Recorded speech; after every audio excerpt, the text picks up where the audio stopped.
Puji nama Tuhan, kita bersyukur kalau hari ini kembali kita ada di hadapan Tuhan. Saudaraku sekalian, kita bersyukur kalau hari ini kita adalah orang yang telah percaya kepada Tuhan Yesus. Kita bersyukur ya, hari ini kita adalah orang-orang yang disebut sebagai orang Kristen yang telah memperoleh bagian yang terbaik, yaitu keselamatan dari Tuhan. Nah, saudaraku sekalian, saya rindu sekali ya, siang hari ini Anda boleh mengerti bahwa kenapa Tuhan itu memanggil kita, kenapa Tuhan itu memilih kita. Ya, saudaraku sekalian, dari begitu banyak orang yang ada di dalam dunia ini, begitu banyak orang yang ada di sekitar kehidupan kita ini, Tuhan itu memilih kita, Tuhan itu memanggil kita dan kemudian menyelamatkan kita. Nah, ini adalah hal yang sangat berharga yang kita perlu mengerti. Nah, saudaraku sekalian, saat ini saya mau sampaikan bahwa minimal ya ada dua hal yang sangat penting ya untuk Anda mengerti bahwa Tuhan itu punya tujuan. Ya, atau dengan kata lain, Tuhan itu punya tujuan yang sangat amat jelas ya, ketika Dia memanggil kita, ketika Dia menyelamatkan kita. Amin. Yang pertama, saudaraku sekalian, tujuan Tuhan itu menyelamatkan kita itu sangat jelas, yaitu Tuhan mau menjadikan kita itu adalah umat, atau Tuhan ingin menjadikan kita adalah milik kepunyaannya. Amin, saudaraku. Ya, jadi ingat hari ini Anda dan saya, kita ini adalah milik Tuhan. Kita adalah kepunyaan Tuhan. Anda bukan milik dunia ini. Anda bukan milik setan, tapi Anda adalah milik Tuhan. Amin, saudaraku. Jadi ini harusnya menjadi satu hal yang menguatkan kita. Ya, dan karena kita tahu bahwa sekarang aku adalah milik kepunyaan Allah.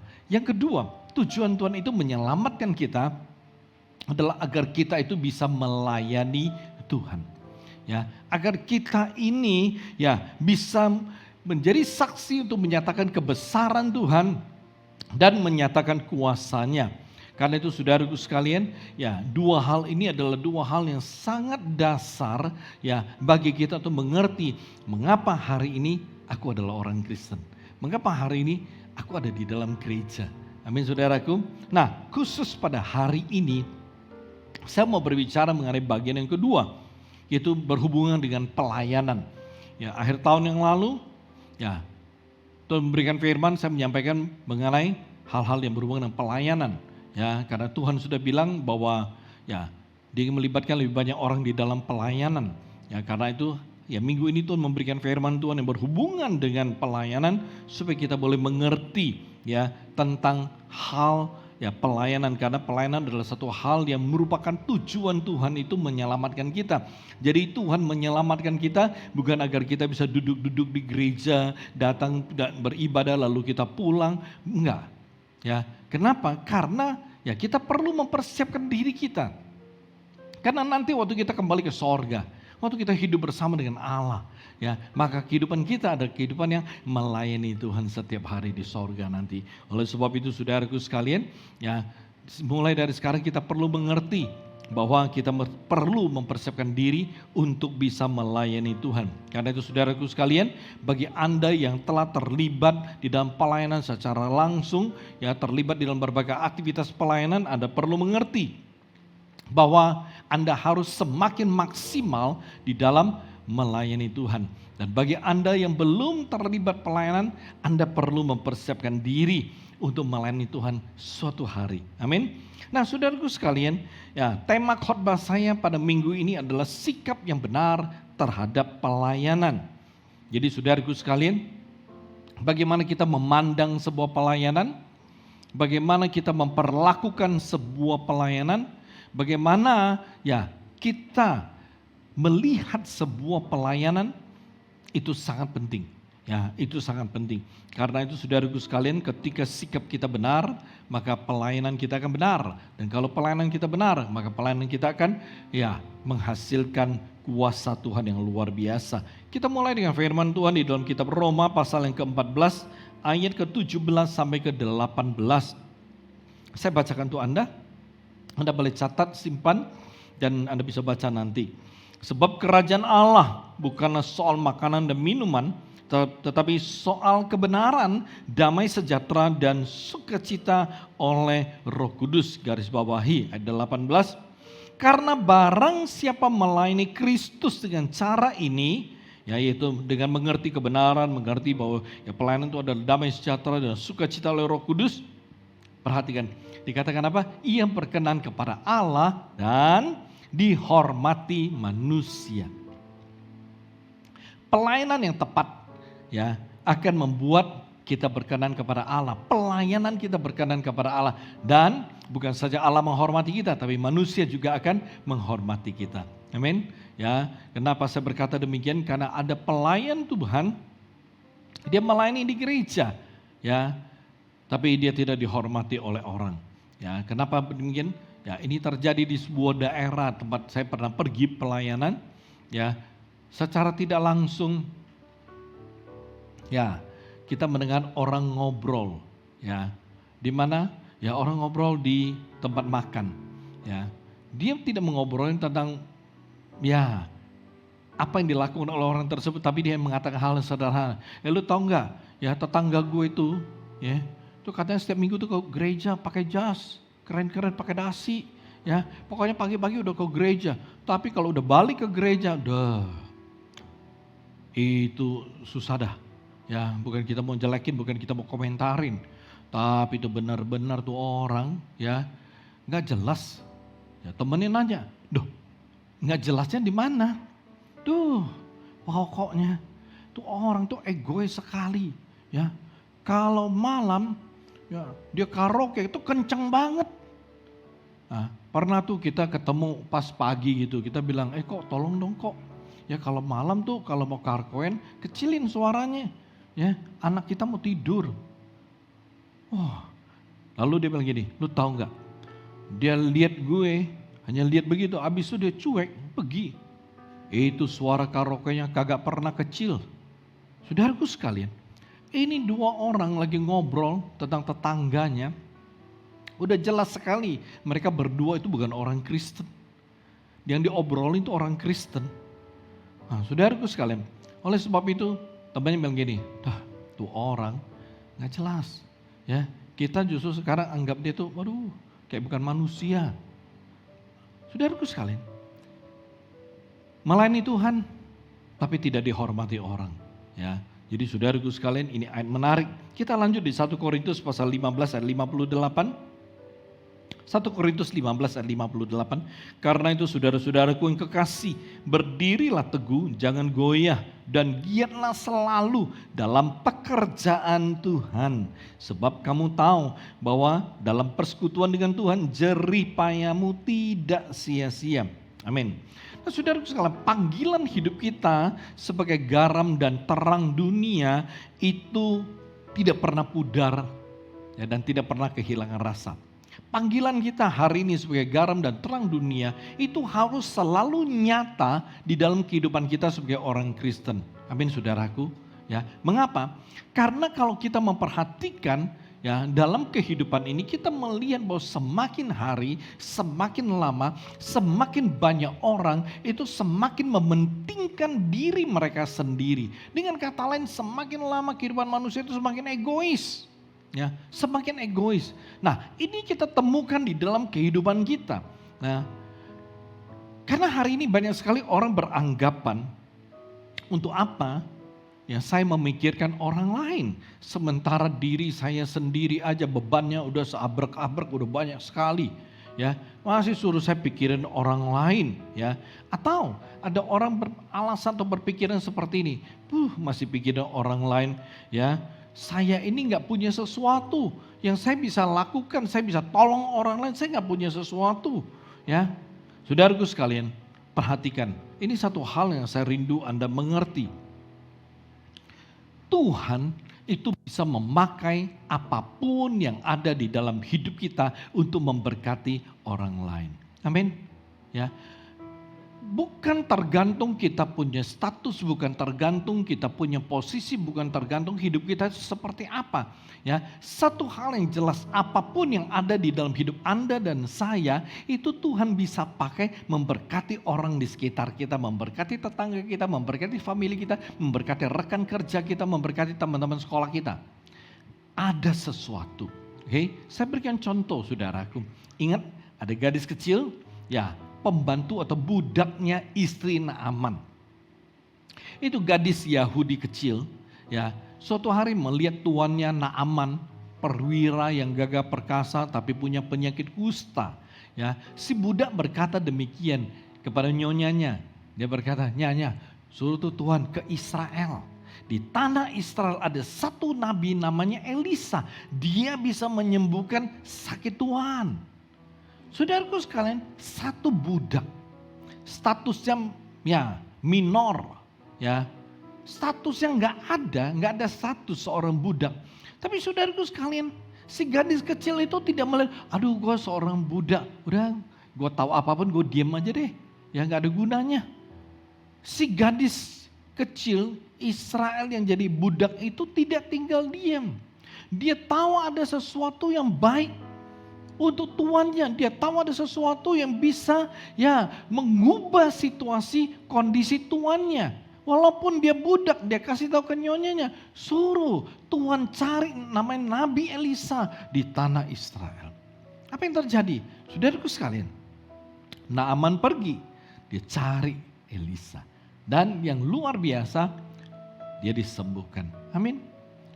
Yusuf dalam penjara, di tempat yang tidak seharusnya dia ada. Di tempat yang jorok kotor. Ya, orang menyebut di tempat yang tidak ada harapan. Tapi apa yang terjadi?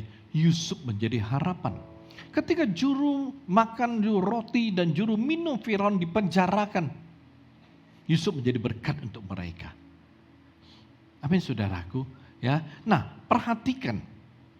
Saya mau katakan bahwa ketika kita mengerti, kita dipanggil bukan saja menjadi milik kepunyaan Allah, itu menjadi umat Allah, tapi kita dipanggil untuk melayani, ya, untuk menjadi saluran berkat, untuk melakukan sesuatu bagi Tuhan dan orang lain. Nah, saudaraku sekalian, oleh sebab itu saya rindu Anda mengerti lebih jauh mengenai pelayanan. Nah, ada beberapa hal yang saya sebut ya hal-hal yang sederhana, dasar, tetapi penting Anda ketahui sehubungan dengan pelayanan. Yang pertama adalah pelayanan merupakan kesempatan ya yang Tuhan berikan kepada Anda dan saya, yang Tuhan berikan kepada setiap kita untuk membalas kasih Tuhan yang sempurna. Itu pelayanan. Jadi Anda perlu mengerti bahwa pelayanan itu kesempatan saya. Ya, kesempatan saya untuk apa? Balas kasih Tuhan. Ya, kalau kita menghitung kasih Tuhan, wow, tak terhitung. Ya, kalau kita mau menghitung kasih Tuhan atas kita, ya, pemeliharaan Tuhan, penjagaan Tuhan, wah pokoknya jauh. Tidak terhitung, dan kita nggak tahu cara balasnya. Tetapi saudaraku sekalian, ya ketika kita melayani Tuhan, kita punya kesempatan ya membalas kasih Tuhan. Amin saudaraku. Ya, oleh sebab itu ini hal yang sangat penting. Yang kedua, ya pelayanan adalah kesempatan yang Tuhan berikan kepada kita untuk terlibat di dalam rancangan dan karya Tuhan ya yang luar biasa di dalam dunia ini. Ya, jadi ketika saudara melayani Tuhan, ya saudara bisa terlibat di dalam pekerjaan Tuhan, karya Tuhan di dalam dunia ini. Ya, dan yang ketiga, pelayanan itu adalah kesempatan kita memanifestasikan ya karunia, talenta, serta berkat yang Tuhan berikan kepada kita. Ya, ini indah sekali, saudaraku sekalian. Ada orang Tuhan memberikan dia ya karunia, talenta untuk bernyanyi, untuk bermain musik, dan untuk melayani lainnya. Ya, bahkan ada orang-orang yang Tuhan berkati secara khusus ya sehingga mereka bisa melayani Tuhan ya dari berkat yang Tuhan berikan kepada dia. Jadi saudaraku sekalian, ketika kita berbicara mengenai pelayanan ya ada banyak ya pelayanan bisa kita lakukan di dalam kehidupan kita. Ya, saudaraku sekalian, ada orang yang melayani Tuhan yang terlibat langsung di dalam sebuah aktivitas pelayanan. Tapi ada orang yang melayani di balik ya dari semua aktivitas langsung. Ada yang menjadi pendoa syafaat, ya berdoa untuk gereja, untuk hamba Tuhan, untuk jemaat, untuk pelayan, untuk keluarganya, untuk teman-temannya, untuk familinya. Ya, ada yang melayani secara tidak langsung, ya. Ketika gereja ada aktivitas apa, ya, mereka bisa melayani dari sisi dana, ya, mereka melayani dari sisi tenaga, mereka melayani dari sisi ya keberadaan mereka itu, ya kehadiran mereka. Jadi saudaraku sekalian, banyak yang bisa dilakukan, ya, untuk menjadi bagian dari sebuah pelayanan. Jadi saudaraku sekalian, saya rindu sekali ya bahwa saudara mengerti kita harus melayani Tuhan. Karena Tuhan memanggil kita untuk melayani Dia. Tuhan bukan menyelamatkan kita lalu kita duduk-duduk di gereja, datang ibadah lalu kita pulang begitu aja. Enggak, ya. Tuhan memanggil kita untuk melayani Dia. Dan saya percaya ketika Tuhan memanggil kita, menyelamatkan kita, pasti minimal ada satu pelayanan yang bisa Anda lakukan. Pasti ada sesuatu yang Anda bisa lakukan untuk Tuhan. Ya, oleh sebab itu, ya, jangan pernah berpikir saya tidak bisa melayani, saya tidak bisa melakukan apapun untuk Tuhan. Jangan. Ya, karena saya percaya kalau Tuhan memanggil kita, Tuhan tahu Anda bisa melakukan sesuatu bagi Dia. Karena itu saudaraku sekalian, ya, ketika kita ada pelayanan, ketika kita punya kesempatan melayani, melakukan sesuatu kepada Tuhan, pakai dengan maksimal. Amin. Nah, jadi pelayanan, ketika kita berbicara pelayanan itu adalah salah satu sarana di mana kita bisa merasakan satu hubungan yang sangat nyata antara kita dengan Tuhan, ya.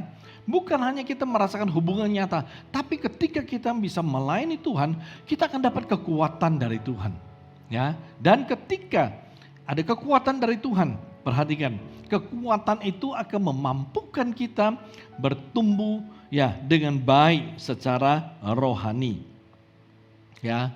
Jadi akan membuat kita punya kerohanian bisa bertumbuh kalau kita melayani. Karena itu saudaraku sekalian, saya mengatakan bahwa pelayanan merupakan salah satu makanan rohani yang sangat baik untuk hidup kekristenan kita. Jadi makanan rohani itu bukan saja firman Tuhan, ya, tetapi pelayanan. Nah, ini yang perlu Anda mengerti, karena selama ini banyak orang berpikir kalau ya berbicara tentang makanan rohani, ya kita punya konotasi firman Tuhan. Ya, bukan. Ya, bukan hanya firman Tuhan. Memang makanan rohani kita jelas firman Tuhan, tetapi pelayanan juga adalah sebuah makanan rohani bagi kita. Ketika kita sungguh-sungguh melayani Tuhan, ketika kita berkobar-kobar melayani Tuhan, coba lihat, ya, kita punya hidup akan berbeda. Ya, kita merasa ada kekuatan yang begitu luar biasa, ya, di dalam kehidupan kita sebagai orang Kristen. Ya, jadi ini perlu kita mengerti. Nah, saudaraku sekalian, ketika kita bicara tentang sikap yang benar dalam melayani, maka kita perlu tahu, ya, apa itu sikap yang benar dalam melayani, ya. Bagaimana sikap yang benar dalam melayani? Saudaraku sekalian, ada ya 3 yang saya mau sampaikan, ya, saya akan sampaikan dengan cepat. Ya, sebenarnya ini adalah seri khotbah, tapi ya hari ini saya habiskan aja. Nah, yang pertama, sikap yang benar dalam melayani yang pertama adalah kita kalau melayani harus melayani dengan sikap hati mengasihi Tuhan. Ya, jadi jelas sekali Anda melayani bukan karena Anda punya waktu, ya. Anda melayani karena ya oke aja dah, ya. Saya mau melayani lah, saya mau melakukan sesuatu. Perhatikan, ketika kita melayani, maka sikap hati kita atau dasar yang kita melayani yang sangat penting adalah kita punya sikap hati itu harus mengasihi Tuhan. Harus mengasihi Tuhan. Ya, jadi bukan karena punya waktu, karena diajak teman, karena ditunjuk pendeta, karena dipanggil gereja, bukan. Tapi hatimu adalah mengasihi Tuhan. Yohanes pasal 21 ayat 15 sampai 17. Injil Yohanes 21, 15 sampai 17 saya bacakan untuk Anda. Sesudah sarapan Yesus berkata kepada Simon Petrus, "Simon, anak Yohanes, apakah engkau mengasihi aku lebih daripada mereka ini?" Jawab Petrus kepadanya, "Benar Tuhan, engkau tahu bahwa aku mengasihi engkau." Kata Yesus kepadanya, "Gembalakanlah domba-dombaku." belum selesai komunikasinya. Ayat ke-16, Yesus ulang lagi. Ya, Yesus berkata kepadanya untuk kedua kalinya, Simon anak Yohanes, apakah engkau mengasihi aku? Jawab Petrus kepadanya. Ya, jadi ini kedua kali Petrus menjawab, benar Tuhan, engkau tahu bahwa aku mengasihi engkau. Kata Yesus kepadanya, gembalakanlah domba-dombaku. Ayat 17, kata Yesus kepadanya untuk ketiga kalinya, Simon, anak Yohanes, apakah engkau mengasihi aku? Maka sedih hati Petrus karena Yesus berkata untuk ketiga kalinya, apakah engkau mengasihi aku? Dan ia berkata kepadanya, Tuhan, engkau tahu segala sesuatu, engkau tahu bahwa aku mengasihimu. Kata Yesus kepadanya, gembalakanlah domba-dombaku. Setelah Yesus bangkit dari kematian, Yesus cari murid-muridnya. Ya, ini guru yang baik, saudaraku. Ya, dia cari murid-muridnya dan dia pergi menemui Petrus. Dan ketika dia bertemu dengan Petrus, selesai sarapan pagi, Petrus bicara. Tuhan Yesus bicara sama Petrus. Ya, sebenarnya kasusnya adalah ketika ya Petrus malamnya nangkap ikan, tidak dapat ikan, lalu Yesus bilang, lo tebarkanlah di sebelah kiri perahumu. Jadi mereka dapat ikan, ya makan malam, selesai tidur, besok pagi selesai sarapan, Yesus ketemu Petrus. Dan Yesus tanya dia dengan 3 pertanyaan yang sama. Perhatikan saudaraku sekalian, sederhana. Yesus bertanya, Simon, ya anak Yohanes, apakah engkau mengasihi aku? Yesus mengulang pertanyaan ini selama 3 kali, sebanyak 3 kali. Saudaraku sekalian perhatikan. Yesus tanya dengan sederhana. Petrus menjawab.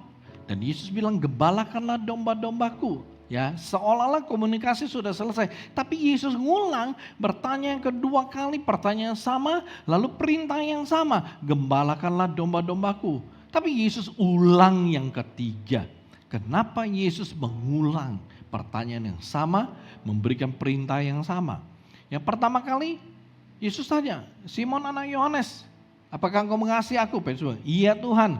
Yesus kasih perintah, gembalakanlah domba-dombaku. Ya. Yesus tanya lagi, Simon anak Yohanes, apakah engkau mengasihi aku? Yesus jawab kedua kali, sama jawabannya, ya Tuhan. Lalu Yesus kasih perintah yang sama, gembalakanlah domba-dombaku. Tapi ketiga kali, Yesus ulang lagi, saudara. Yesus ulang lagi. Saudaraku sekalian, ketiga kali Alkitab berkata dengan jelas, sedih hati Petrus. Saudaraku sekalian, pada kali ketiga, ketika Petrus menjawab, dia tidak bisa menahan air matanya. Saat dia menjawab ketiga kalinya, saat itu Petrus sadar. Ya. Petrus sadar, saudaraku sekalian, bahwa ternyata dasar yang sangat penting untuk mengasihi Tuhan, untuk melayani Tuhan adalah harus dengan hati yang mengasihi Dia. Kali ketiga, ketika Petrus menjawab, dia menjawab dengan benar. Dia menjawab dengan hati yang mengasihi Tuhan. Tuhan, aku mengasihimu. Engkau tahu segala sesuatu, aku mengasihimu. Saudaraku sekalian, Yesus langsung kasih perintah. Gembalakanlah domba-dombaku. Gembalakanlah domba-dombaku. Dan Yesus tidak bertanya untuk keempat kali. Kenapa? Karena di kali ketiga Yesus menemukan bahwa Petrus menjawab dan jawaban Petrus itu didasari dengan hati yang sungguh-sungguh mengasihi Tuhan. Ini luar biasa saudaraku. Ini jelas memberitahu pada kita bahwa Tuhan kita itu tahu apa yang ada di dalam hati kita. Amin saudaraku.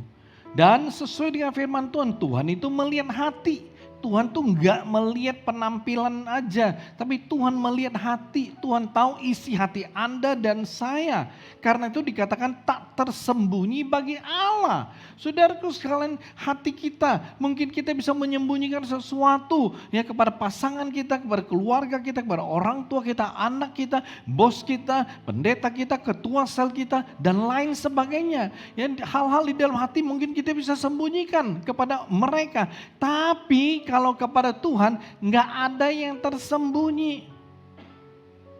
Petrus menjawab pertama kali, Tuhan tahu, belum. Jawabannya bukan karena mengasihi aku. Kedua kali Petrus menjawab, Tuhan juga tahu, bukan karena mengasihi aku. Tapi jawaban ketiga, Tuhan bisa merasakan, wow, Petrus ya kali ini dia benar-benar mengasihi aku. Jadi saudaraku sekalian, ya ketika Petrus menjawab ketiga kalinya, Yesus terima jawaban tersebut. Nah, ini menjadi satu hal yang sangat penting. Kalau kita mau melayani ya dengan sikap yang benar, hari ini kita mesti melayani dengan sikap hati mengasihi Tuhan. Ya. Jadi dengan sangat simpel, ketika ditanya mengapa kamu melayani Tuhan? Karena aku mengasihi Tuhan. Ya. Jadi ini penting. Saudaraku sekalian perhatikan, ya, apabila kita melayani ya dengan sikap hati yang benar, ya. Kalau kita melayani dengan sikap hati yang mengasihi Tuhan, maka kita pasti akan kuat melayani Tuhan. Bukan saja kita kuat melayani Tuhan, tapi kita pasti bisa melayani Tuhan dengan setia. Satu orang yang melayani Tuhan dengan sikap hati yang mengasihi Tuhan, dia pasti akan mampu melayani Tuhan selalu, ya. Terus menerus melayani Tuhan, terus menerus melayani Tuhan. Kenapa? Karena dia mengasihi Tuhan. Saudaraku sekalian, ketika satu orang mengasihi Tuhan, maka dia akan selalu rindu untuk melakukan yang terbaik kepada Tuhan. Jadi saudaraku sekalian, saat kita melayani dengan sikap hati mengasihi Tuhan, ya, kita melayani dengan sikap hati yang benar. Dan ketika kita melayani dengan sikap hati yang benar, pelayanan kita itu akan diberkati. Lalu itu pelayanan akan menjadi berkat. Amin. Ya. Nah, saudaraku sekalian, kenapa penting? Nah, kita melayani Tuhan harus dengan sikap hati yang mengasihi Tuhan. Karena ketika kita sungguh-sungguh mengasihi Tuhan, kita akan memberi yang terbaik kepada Tuhan. Kita akan memberikan ya seluruh kemampuan kita kepada Tuhan. Dan kita akan melakukan sebuah tugas pelayanan kepada Tuhan itu dengan maksimal. Ya, dengan maksimal. Dan kita tidak pernah akan menyerah dalam melayani Tuhan. Ya, saudaraku sekalian, ketika kita melayani Tuhan dengan hati yang mengasihi Dia, perhatikan ini penting. Maka tidak ada sesuatu yang bisa menghalangi, tidak ada sesuatu yang bisa menjadi penghalang ya bagi kita untuk melayani Tuhan. Ya, kalau kita melayani dengan hati mengasihi Tuhan, situasi kondisi kita tidak akan menghalangi, tidak bisa menjadi penghalang kita melayani Tuhan. Usaha pekerjaan kita tidak akan menjadi penghalang bagi kita melayani Tuhan. Keluarga kita tidak akan menjadi penghalang bagi kita untuk melayani Tuhan. Yang punya pelayanan. Amin saudaraku. Ya, jadi ini hal yang sangat penting untuk kita mengerti. Dan saudaraku sekalian, kalau kita melayani dengan hati yang mengasihi Tuhan, maka kita pasti melayani Tuhan dengan sukacita dan akan ada kebahagiaan ketika kita melayani. Amin. Sikap hati yang kedua. Saudaraku sekalian, kalau kita mau melayani dengan sikap yang benar, maka hal yang kedua yang perlu kita mengerti adalah kita harus mengerti tujuan akhir dalam melayani. Filipi pasal 3 ayat 13 sampai 14. Kita Filipi pasal ketiga ayat ke-13 sampai 14. Saudara-saudara, aku sendiri tidak menganggap bahwa aku telah menangkapnya. Tetapi ini yang kulakukan, aku melupakan apa yang telah di belakangku dan mengarahkan diri kepada apa yang di hadapanku dan berlari-lari kepada tujuan untuk memperoleh hadiah, yaitu panggilan sorgawi dari Allah dalam Kristus Yesus. Saudaraku sekalian, ketika kita pergi ke toko atau ketika kita pergi ke restoran, saudaraku sekalian, saya percaya kita sudah tahu apa yang mau kita beli atau apa yang mau kita makan. Amin saudaraku, ya. Nggak mungkin kita pergi ke kafe atau ke restoran, kita berpikir, oh, gue pengen membeli nih, ya, gue pengen beli piring nih di mana? Di kafe, di restoran, ya. Kalau kita ke kafe, kita ke restoran, kita pergi untuk makan. Kalau kita ke toko buku, mungkin kita akan pergi beli buku, stationery, dan lain sebagainya. Jadi saudaraku sekalian, dengan kata lain, kalau kita pergi ya ke sebuah tempat, maka kita ngerti apa sih tujuan kita ke sana. Ya, saudaraku sekalian, sama dengan pelayanan. Ya, kita harus mengerti, saudaraku sekalian, apa yang menjadi tujuan akhir ya kita dalam melayani Tuhan. Maksudnya adalah saya melayani Tuhan itu demi apa? Ya. Lalu apa yang saya mau cari di dalam ya melayani Tuhan? Saudaraku sekalian, ada dua tujuan akhir ya dalam melayani Tuhan yang harus kita mengerti dengan jelas. Ya. Jadi saudaraku sekalian, ini penting sekali. Karena ketika kita ingin pergi ke satu tempat, ya, kita selalu tahu tujuan akhir kita itu kemana. Saudaraku sekalian, kita lakukan sesuatu, kita selalu tahu tujuan akhirnya apa gitu loh. Nah, sama dengan pelayanan. Ya, ketika kita melayani, kita perlu tahu tujuan dari kita atau tujuan utama ya kita melayani Tuhan itu apa. Yang pertama, ya, tujuan akhir dalam pelayanan itu adalah jiwa-jiwa dimenangkan, saudaraku. Jadi dengan kata lain, Anda mesti jelas mengerti kalau hari ini aku melayani, maka tujuan akhir aku itu adalah jiwa-jiwa dimenangkan. Jadi saudaraku sekalian, ketika Anda bersaksi, ketika Anda kirimkan video artikel rohani, kalau ya Anda melakukan sesuatu, ajak orang ke gereja dan lain sebagainya, ya itu tujuannya itu jelas harus agar jiwa-jiwa bisa dimenangkan. Anda berteman dengan seseorang, Anda mendoakan seseorang, saudaraku sekalian, ya tujuannya adalah agar dia itu bisa dimenangkan. Amin. Ya, nah ini adalah dasar yang sangat penting.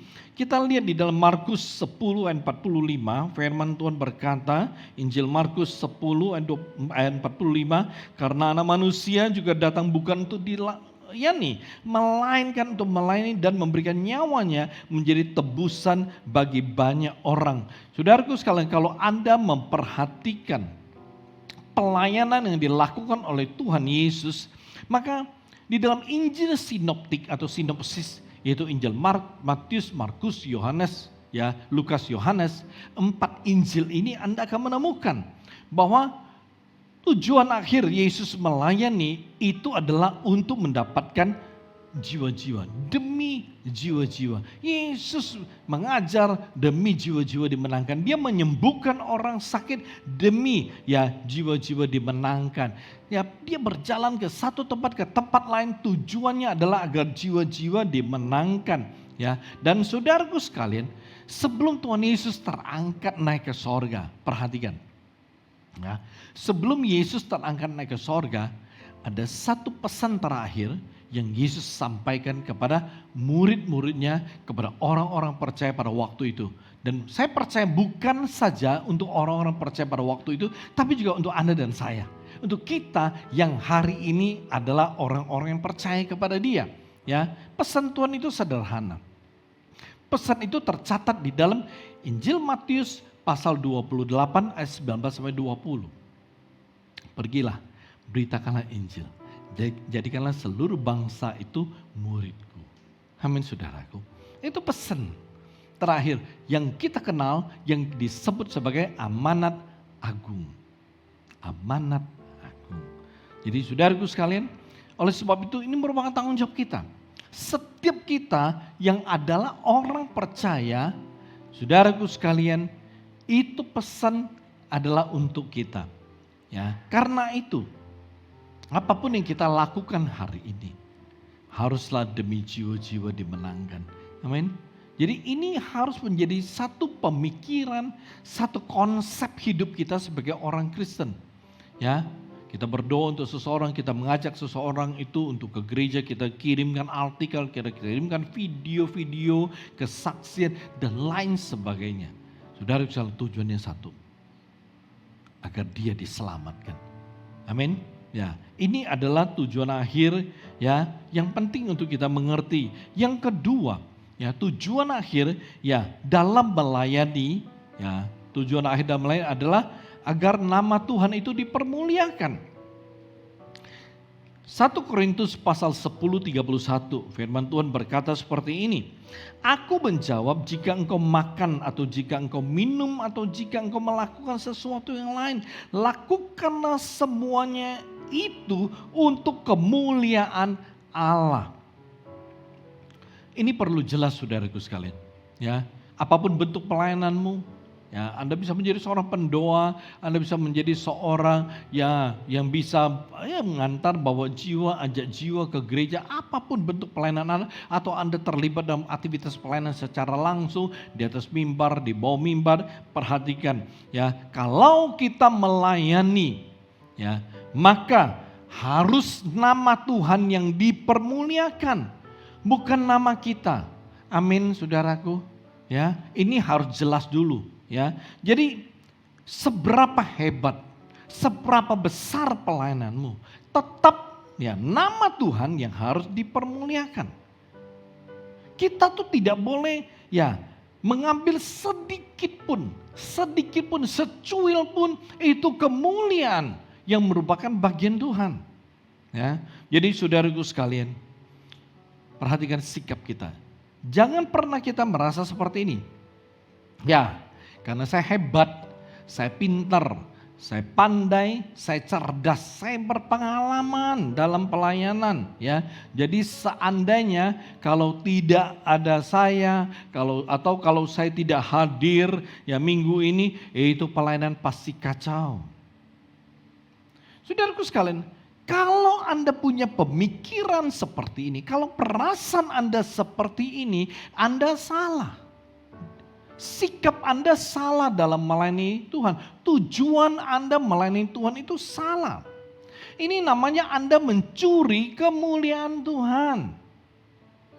Ya. Ini adalah kesalahan yang dibuat oleh banyak orang yang melayani, dan masalahnya adalah tanpa mereka sadari. Ya. Oleh sebab itu pelayanan mereka menjadi tidak berkenan kepada Tuhan dan tidak diberkati Tuhan pelayanan mereka. Dan kita tahu saudaraku sekalian, apabila pelayanan seseorang itu tidak diberkati Tuhan, maka pelayanan tersebut tidak akan membawa dampak yang signifikan atau dampak yang nyata dalam hidup banyak orang. Ya. Dan saudaraku sekalian, ketika Anda melayani dengan sikap yang salah, maka pelayanan Anda tidak akan berkembang. Ya, pelayanan Anda tidak akan menghasilkan kekuatan bagi Anda. Kalau Anda melayani dengan tujuan pelayanan yang salah. Karena itu saudaraku sekalian, kita semua mesti tahu ya bahwa tujuan kita melayani, tujuan kita melakukan sesuatu untuk Tuhan itu adalah agar nama Tuhan dipermuliakan, nama Tuhan ditinggikan. Ya, ketika kita melayani, ketika kita melakukan sesuatu, kita rindu mendengar orang berkata, aduh orang Kristen tuh baik sekali. Waduh, itu Tuhan yang orang Kristen pasti luar biasa. Amin saudaraku. Ya, kita rindu mendengar orang berkata demikian. Ya, jadi ketika ada orang berkata, waduh, Kusoto tuh hebat sekali. Wah, maka Kusoto mesti cepat berkata, aduh sorry bukannya, itu semua untuk kemuliaan Tuhan. Amin saudaraku. Ya, jadi perhatikan, mesti cepat sadar. Ya, kita melayani itu adalah agar nama Tuhan dipermuliakan. Tapi saya salut dengan Pak Kusoto. Ya, kalau bicara pelayanan, ya, dia selalu berkata, hopat langsan, kasih orang lain dulu. Ya, dia kan selalu berkata, yang tidak ada orang mau, saya yang kerjain. Wah, dahsyat. Amin saudaraku. Ya, jadi perhatikan, kalau kita berbicara sikap yang benar terhadap pelayanan, maka kita perlu mengerti tujuan akhir kita dalam melayani. Jadi hari ini kalau kita melayani, kita betul tahu tujuan akhirnya adalah jiwa-jiwa dimenangkan. Ya, jadi kita melayani agar itu karena jiwa-jiwa. Ya, lalu tujuan kita yang lain adalah agar nama Tuhan dipermuliakan. Amin. Ya, ini pasti luar biasa. Kalau kita melayani dengan tujuan akhir yang benar, ya, maka pelayanan kita pasti benar, jalannya itu pasti benar dan hasilnya itu pasti benar. Amin. Yang ketiga, saudaraku. Ya, yang ketiga, ya, sikap yang benar terhadap pelayanan yang ketiga adalah kita harus melayani dengan motivasi yang benar. Kitab Kolose pasal yang ketiga ayat ke-23 berkata seperti ini, apapun juga yang kamu perbuat, perbuatlah dengan segenap hatimu seperti untuk Tuhan dan bukan untuk manusia. Permisi tanya saudaraku sekalian.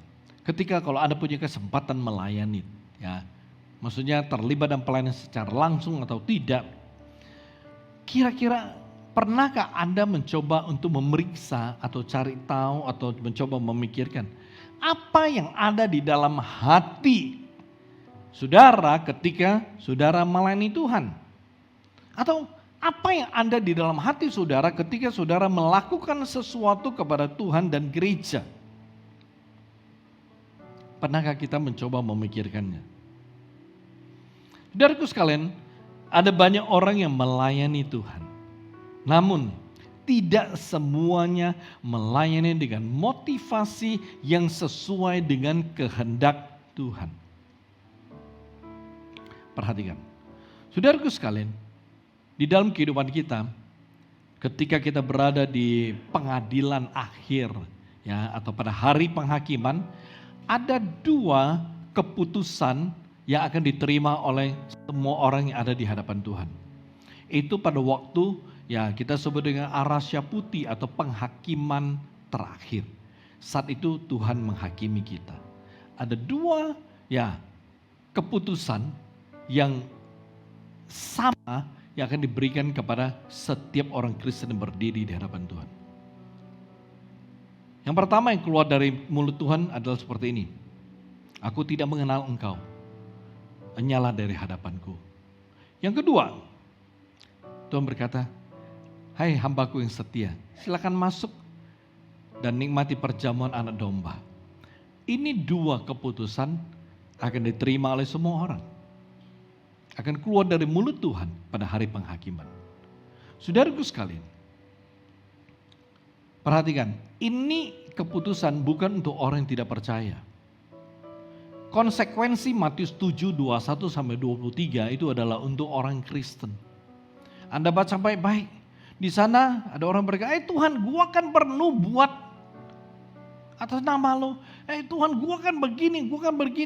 Saudaraku sekalian, pada waktu itu kita tidak bisa berkata, Tuhan, lupa, gua asar di Antioquia Medan. Tuhan, gua tuh WL, gua worship leader di Antioquia Medan. Tuhan, gua tuh pemusik, Tuhan gak lihat tuh yang main gitar tuh, yang gitarnya berat itu. Saudaraku sekalian, kita mau ngomong apapun, tapi ketika kita melayani Tuhan dan motivasi kita itu tidak sesuai kehendak Tuhan, kita melayani sesuai kita punya keinginan. Kita melayani sesuai cara kita. Kita melayani sesuka hati kita. Mau melayani, nggak mau melayani. Mau melayani, ya tapi waktu melayani hati nggak siap, semua nggak siap, hidup nggak siap. Saat kita melayani dengan cara demikian, kita tidak melayani sesuai dengan hati Tuhan. Tidak melayani sesuai dengan kehendak Tuhan. Oleh sebab itu Tuhan berkata apa? Saya tidak mengenal engkau. Kenapa Tuhan bisa bilang dia tidak mengenal kita? Karena kita melayani tidak sesuai dengan kehendak hati Tuhan. Saudaraku sekalian, Tuhan maunya kita A, kita lakukan B. Ya jelas Tuhan gak kenal. Karena yang Tuhan kenal itu yang A. Dengan kata lain, ketika ya Tuhan mau kita berjalan di jalur yang biru, kita jalannya di jalur merah, kita berkata, gue suka merah keren, terang, berani, gue merah aja dah. Tapi Tuhan tuh maunya kita di biru. Oleh sebab itu sampai di ujung, Tuhan begitu muncul, Tuhan lihat, oh biru. Yang merah mau datang, Tuhan berkata, siapa lu? Gue gak kenal. Kenapa? Ya Tuhan bilang, gue kenalnya yang biru. Nangkap saudaraku. Saya rindu sekali, jangan sampai setiap Anda nanti terkena konsekuensi Matius 7, 21-23. Kita gak bisa berkata, Tuhan masa lupa, gue lo yang ibadah itu yang datang setiap kali kebaktian pertama, jam 8.30 itu loh Tuhan. Tuhan berkata, saya tidak mengenalmu. Saudaraku sekalian, kita ibadah juga demikian. Saya mau Anda jelas ya, ibadah ya, yang sesuai dengan kehendak Tuhan. Artinya adalah kita datang ibadah tuh kita bersekutu sama Tuhan loh. Jadi ketika kita bersekutu sama Tuhan, kita datang ibadah, kita punya pikiran, kita punya hati, kita punya perasaan, semuanya itu terikat dengan Tuhan dan untuk Tuhan. Itu namanya bersekutu sama Tuhan. Itu baru ibadah yang benar dan sesuai kehendak hati Tuhan. Tapi kalau Anda datang ibadah, Anda duduk waktu pujian, ya Anda mau nyanyi, ya nyanyi, nggak nyanyi begitu aja. Ya, waktu Anda nyanyi komat kamit aja, hati tidak ikut memuji. Ya ketika memuji Tuhan, ya itu kata-kata, ya anggap masa lalu aja. Anda tidak pernah mengamini setiap kata, tidak menjadikan setiap kata pujian itu sebagai doa, sebagai pujian, sebagai pengagunganmu kepada Tuhan. Di dalam hatimu, semuanya di bibir aja. Nanti bibirnya masuk sorga, ragu. Ya, perhatikan, ketika kita memuji Tuhan, ya setiap kata-kata pujian haruslah itu adalah doa kita. Itu adalah kata-kata pengagungan kita. Itu adalah kata-kata kita meninggikan Tuhan.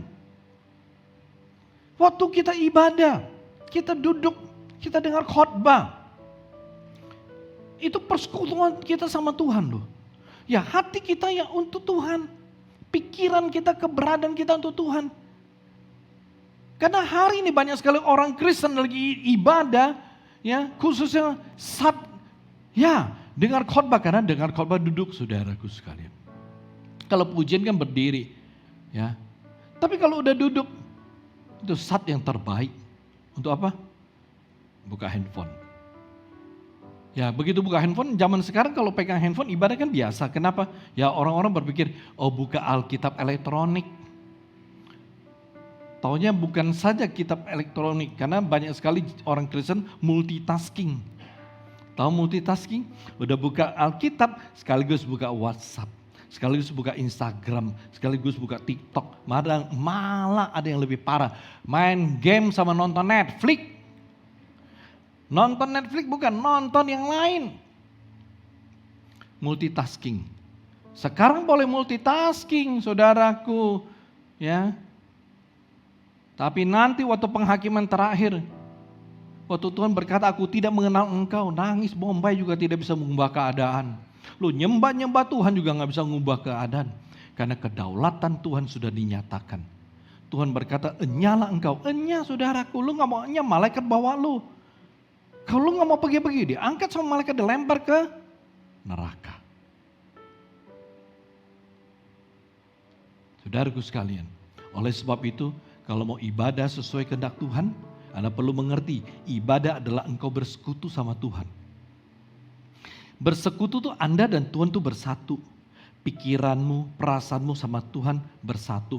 Hatimu sama hati Tuhan bersatu. Itu namanya bersekutu sama Tuhan. Dan itu namanya beribadah kepada Tuhan. Dan ibadah yang berkenan kepada Tuhan. Ibadah yang benar di mata Tuhan. Amin saudaraku. Ya, jangan hari ini kita menjadi orang benar yang datang pada hari Minggu ke gereja karena kita Kristen. Tetapi ibadah kita gak benar. Nangkap gak? Saudaraku sekalian. Satu hal yang paling ditakutkan oleh kita sebagai gembala adalah jemaat kita terkena konsekuensi Matius 7, 21-23. Yang lain gak ada. Yang lain gak ada. Kita khawatir. Oleh sebab kadang-kadang kita khotbah, ya kita pengen ngajar. Pengen kasih tahu, kita doa supaya jemaat-jemaat itu sungguh-sungguh dalam ibadah. Kenapa? Karena Matius 7, 21, 23 itu bukan untuk orang kafir, bukan untuk orang yang bukan Kristen. Tapi Matius 7, 21-23 itu untuk orang Kristen. Untuk pelayan. Nah, karena itu mari. Hiduplah dengan benar dan baik. Hidup ini gak panjang saudaraku. Ya. Gak panjang. Hidup ini cepat berlalu. Saya datang Medan umur 20 tahun lebih. Sekarang berada di hadapan Anda sudah di atas gocap ABG. Aku baru lewat gocap, aku baru gocap gitu loh. Saudaraku sekalian. Terasa gak? Gak terasa. Ya. Gak terasa, umur kita tua gak terasa. Terasa di badan doang. Oh ini sakit ya. Oh kok sekarang gak bisa gini ya. Oh kalau habis begadang, ya habis nyetir dari luar kota pulang. Kenapa badannya pegal? Dulu gak pegal, sekarang pegal. Ya. Saudaraku sekalian. Ya, oleh sebab itu mari kita perhatikan kehidupan kita dengan cara yang sangat luar biasa. Ya, jadi kalau kita melayani Tuhan, mari mengerti untuk melayani dengan motivasi yang benar. Ya, jadi seperti saya katakan tadi, banyak orang melayani Tuhan, tapi banyak orang melayani tidak sesuai dengan kehendak Tuhan. Motivasi nggak sesuai. Ya, memang ada orang melayani Tuhan karena mereka mengasihi Tuhan. Benar, mereka melayani Tuhan karena mereka sungguh-sungguh melayani Tuhan. Tapi ada juga orang yang melayani Tuhan karena ingin menarik perhatian. Ya, menarik perhatian orang lain. Tapi ada juga yang melayani Tuhan karena ingin mendapatkan popularitas. Ingin dikenal, ingin terlihat hebat, ingin terlihat rohani, padahal hidupnya rohana gitu loh. Ada. Ya. Nah saudaraku, sekarang kita perlu mengerti ada banyak bentuk motivasi yang menjadi dasar dari sebuah pelayanan. Ya. Ada banyak bentuk motivasi, tetapi saudaraku sekalian, kita perlu mengerti, kita perlu menyadari bahwa yang Tuhan mau dari kita ketika kita melayani Dia adalah harus dengan motivasi yang benar, yang berkenan kepada Tuhan. Jadi benarnya menurut Tuhan, bukan benarnya menurut kita. Karena ada banyak orang Kristen melayani adalah seturut dengan motivasi yang menurut dia benar. Nggak bisa kita melayani seturut motivasi kita yang benar. Mesti menurut motivasi yang benar itu hanya seturut Tuhan punya, bukan kita punya. Oke? Nah, saudaraku sekalian, kalau kita melayani dengan motivasi yang benar dan berkenan kepada Tuhan, maka Tuhan pasti akan mengurapi dan memberkati pelayanan. Pelayanan yang diberkati, pelayanan yang diurapi Tuhan itu akan menghasilkan kuasa Tuhan dan pasti menjadi berkat, pasti menjadi berkat, ya pasti. Kenapa? Ya kalau orang melayani dengan motivasi yang salah, pelayanannya tidak akan jadi berkat, tapi jadi batu sandungan. Amin. Nah, saudaraku sekalian, mari jadi ingat kalau kita melayani maka harus dilandasi dengan motivasi yang benar. Ya, jadi kita mengerti dengan sangat amat jelas bahwa ketika saya melayani, maka itu bukan untuk kepentingan diri saya sendiri. Ya, jadi kita melayani Tuhan bukan melayani diri kita sendiri. Ya, kita melayani bukan demi dipuji, kita melayani bukan demi disanjung, bukan demi dikenal, demi untuk memiliki ketenaran, bukan untuk memiliki otoritas, dan juga bukan untuk mendapatkan keuntungan pribadi, atau segala sesuatu berhubungan atau demi untuk diri sendiri. Saudaraku sekalian, ketika satu orang melayani dengan motivasi yang salah, maka pelayanannya pasti tidak berkembang. Dan orang yang melayani juga tidak akan merasa sukacita, tidak merasa ada kebahagiaan, bahkan itu pelayanan akan jadi salah satu beban berat. Aduh, gue mesti melayani lagi. Aduh, nangkap? Saudaraku sekalian, ketika kita bicara tentang motivasi yang benar, maka ada 3 hal yang harus kita perhatikan. Ya, kalau Anda mau melayani dengan motivasi yang benar, yang pertama mesti bersedia berkorban. Artinya, kalau Anda melayani, Anda mesti bersedia bayar harga. Pelayan yang benar, pelayanan dengan motivasi yang benar itu selalu menuntut ada harga yang dibayar. Saudaraku sekalian, kalau kita mau melayani Tuhan, kalau kita nggak mau bayar harga, itu bukan melayani. Ya, kalau kita mau melayani gampangnya, mau melayani enak, itu kita bukan melayani, tapi dilayani, saudaraku. Ya, oleh sebab itu kalau Anda ingin melayani dengan motivasi yang benar, Anda pasti siap berkorban. Anda pasti bersedia berkorban. Anda pasti bersedia bayar harga. Amin, saudaraku. Ya, saya ingat dan saya sudah katakan seperti kepada yang pertama bahwa ini adalah peristiwa yang saya tidak pernah akan lupa di dalam hidup saya, yaitu ketika saya mulai kembali kepada Tuhan. Ya, kembali kepada Tuhan, saya meninggalkan musik duniawi dan mulai masuk ke saya udah nggak mau main musik duniawi, tapi saya main musik gereja, ingin melayani Tuhan di dunia musik. Saudaraku sekalian, Sabtu sore saya ada satu pelayanan di persekutuan ya di Jakarta waktu itu. Dan saudaraku sekalian, waktu itu hujan lebat. Saudaraku, kalau Jakarta hujan lebat itu akan stuck ya. Kalau hujan, pikiran saya mesti berangkat pakai mobil. Tapi kalau hujan, saya akan macet, stuck, nggak bisa jalan. Maka ya, satu-satu pilihan terbaik adalah saya berangkat pakai motor. Saudaraku sekalian, saya tahu bahwa saya punya pelayanan, ya, dan saya mesti komit dengan pelayanan saya. Ketika hujan, satu hal yang saya lakukan, saya mulai packing baju pelayanan saya yang saya mau pakai di pelayanan.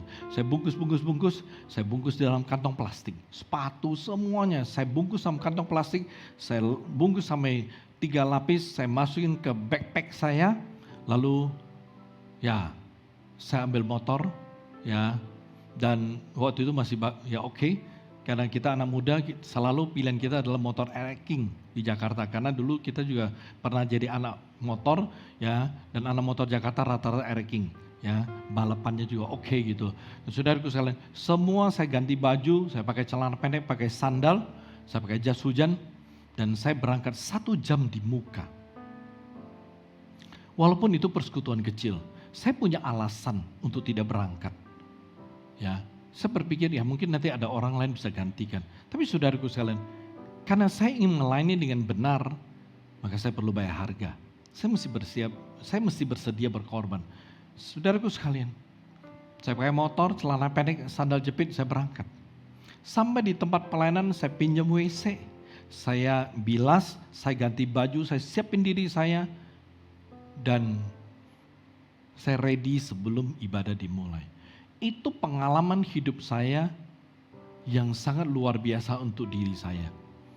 Dan sikap pelayanan saya tersebut ternyata benar di mata Tuhan. Ternyata berkenan di mata Tuhan. Lalu tahun depannya Tuhan memanggil saya keluar, meninggalkan usaha pekerjaan saya di Jakarta dan memanggil saya keluar untuk menyerahkan, memberikan hidup saya kepada Tuhan, melayani Tuhan seumur hidup.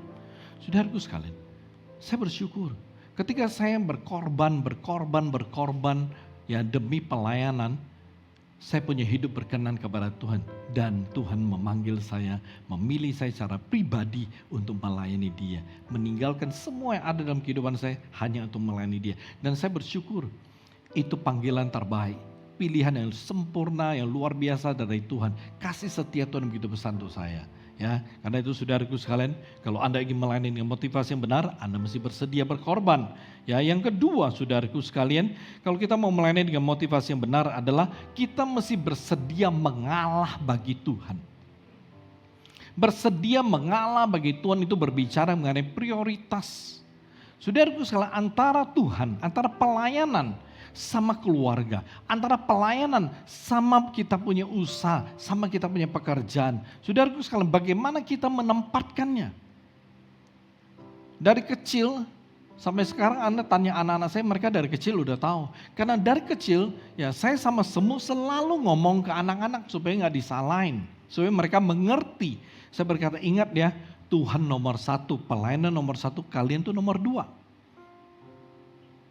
Oleh sebab itu, setiap kali kita pelayanan, kita pergi pelayanan, ya, anak-anak nggak megangin kaki, nggak boleh, nggak pernah, nempel lengket, nggak mau lepas, nggak pernah, gitu.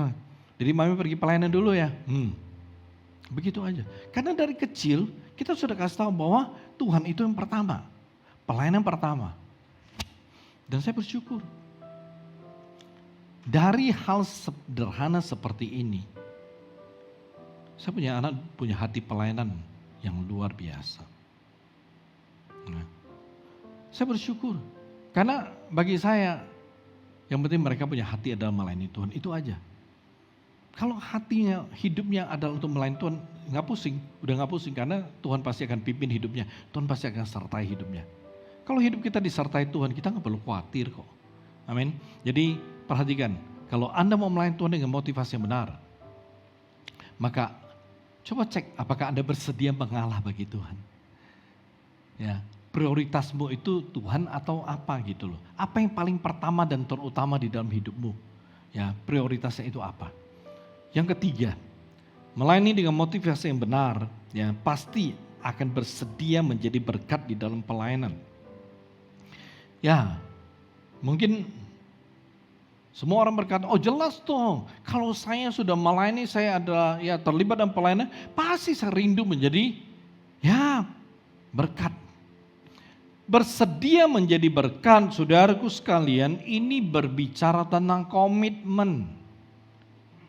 Berbicara mengenai komitmen, artinya saudaraku sekalian, ya bukan kita hanya ngomong, gue pengen jadi berkat, enggak.